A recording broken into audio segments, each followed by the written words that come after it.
Delhi crime બ્રાન્ચનો સપાટો જગતપુરમાં વેરહાઉસમાં દરોડા પાડી expiry date બદલી સામાન વેચતા કૌભાંડનો કર્યો પર્દાફાશ। દિલ્હી પોલીસની ક્રાઇમ બ્રાન્ચે જગતપુરના એક વેરહાઉસમાં દરોડા પાડી માનવ સ્વાસ્થ્ય સાથે ચેડા કરતા એક ભયાનક કૌભાંડનો પર્દાફાશ કર્યો છે।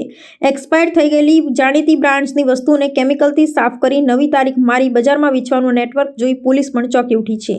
દિલ્હી ક્રાઇમ બ્રાન્ચના ડીસીપી વિક્રમસિંહના નેતૃત્વમાં જગતપુર વિસ્તારમાં આવેલી એક ગોદામ પર ત્રાટકેલી પોલીસે લાખો રૂપિયાની કિંમતની નકલી અને એક્સપાયર થયેલ જથ્થો જપ્ત કર્યો છે। તપાસમાં બહાર આવ્યું છે કે આ ટોળકી Nestle sugar free, Glucon D, Dabur Chyawanprash, Vicks VapoRub, Savlon, Odomos અને ક્લીન એન્ડ ક્લિયર જેવી પ્રતિષ્ઠિત બ્રાન્ડ્સના એક્સપાયર થયેલા ઉત્પાદનો સસ્તા ભાવે ખરીદતી હતી।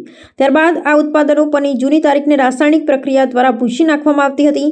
તેના પર નવી ઉત્પાદન તથા એક્સપાયરી ડેટ છાપી તેને ફરીથી પેક કરી અસલી તરીકે બજારમાં વેચવામાં આવતી હતી।